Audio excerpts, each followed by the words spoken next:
So when you think about the region properties, like what are themes that you might want to explore there, and how do you think that your work can grow in that type of environment?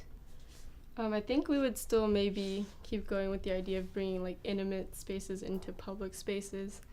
And I think a new thing we would consider is how, of course, the artwork interacts with the space, like what kind of light's going to be there. Like, will things be reflecting off of it? Will different colors show through things? We first got interested in vinyl because of our engineering department at SMU. They have a vinyl cutter there, and Elizabeth and I were interested in making a sort of a art installation out of it by utilizing the vinyl cutter. So we picked some like really bright colors. We picked this color scheme, and then we were kind of thinking about, well, the only things we could think of when we were thinking of the space were like the chairs and the plants in here. And so we were thinking about like if you're like waiting in like an office building, what you're looking at. And so these are kind of like the quiet conversations you have between you and the furniture and the plants, because that's probably all you're looking at when you're waiting in here.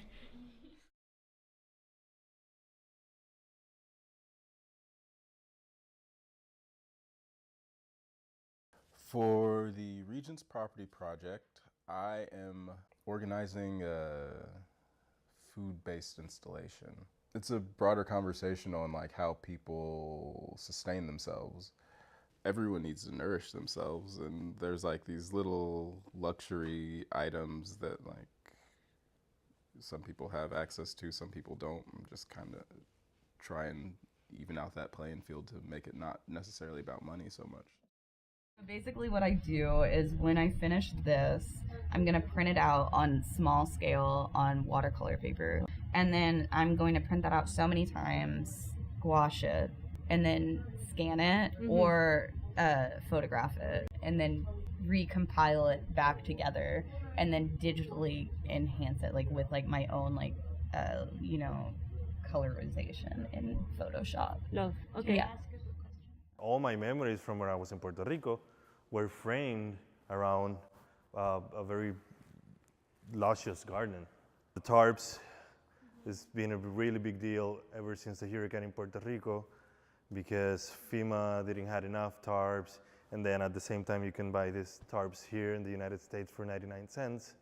In regards of the imagery, it's the same. I've been working with the idea of the household garden and how important it is, at least in our communities. So it was perfect because like the performance of doing this work was completely different to what I was used to. I kind of like learn a little bit more of my own process, thinking on how to solve this situation of scale. The idea is to shorten that relationship between the painting and the garden and the concept and the viewer, you know. So my work deals with notions of invisible labor, specifically dealing with my experience as a worker. My work deals with ideas of repetition, endurance, and how my body is used as a tool to create marks. I like to make drawings directly on surfaces like walls. I rather draw on walls than on paper. I feel like every time I create a drawing, there is a sense of ephemerality that I need to prepare myself for.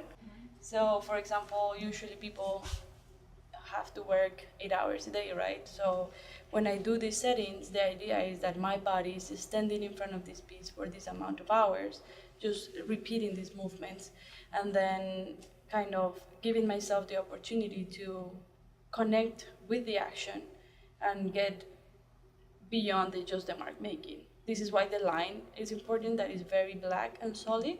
So I'm not attached to the aesthetic of the line in terms of like what kind of marks I'm doing, but more just to observe how my body is reacting to it, like what kind of thoughts I have when I'm being in pain or when I'm being exhausted, and kind of the ways my body finds solutions to keep moving through the performance. Well, the actual hope I have is that I can actually resolve my own questionings about invisible labor and in terms of how to value that invisible labor. That stroke you can get with ink and a brush when you move so fast, or like the movement happens in a way that you can see the paper through it, and it looks like it was made very fast, I think is something to play with, because how do you control that and how do you play that into an image? So I'm thinking about where the artwork will be in this space. I'm thinking about where the building is in relation, it's in Texas. So I wanted any plants I'm going to be drawing, I wanted it to like reflect where it is, even if it's in a building. I wanted to reflect the landscape outside the building. I was inspired by the space I have because, so the area my artwork will be displayed is kind of a communal area. So I wanted to do something kind of humorous, like a nice break from, the pressure of work. So just like a moment of breathing where you can just appreciate something.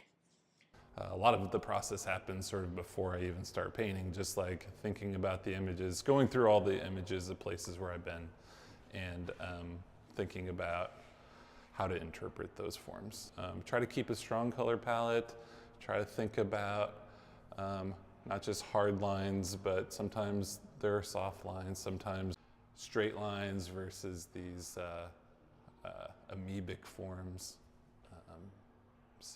But I like to think about the people that are associated with these places, like this restaurant, and the people that work there and the people who visit there. And these are people that live in my hometown that maybe I want to get to know better and understand their histories better. So a lot of the work deals with history too. Think about the building, and I think about how those kinds of spaces are inhabited, and the space, especially where the work will be, is sort of it's an in-between space. It's a space where people are always just walking past. So there's this continual back and forth walking that's going on all the time rather than staying in one place. I imagine that people will see this work mostly as they're moving. But I'm hoping that by adding in these bits, these little rocks and tiles and things, that that'll sort of draw them in and hopefully remind them of another place, of some other place that these things have come from, that make them wonder about how they came to be.